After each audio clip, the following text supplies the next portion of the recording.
ஆத்தங்கார அந்த புறமாக்கி கொள்ளவா அந்த அக்கறைக்கும் இக்கரைக்கும் கோட்டை கட்டவா மாமன் கையில் பூவை தந்து சூடிக்கொள்ளவா அடி ஆசை என்னும் ஊஞ்சல் கட்டி ஆடிக்கொள்ளவா சொல்லு சொல்லு திட்டம் என்ன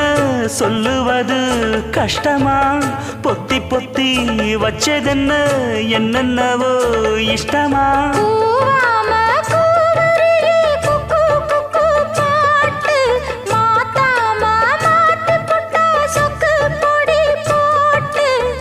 யாரிடத்தில் உன் மனசு போச்சு நூலை போல உன் உடம்பு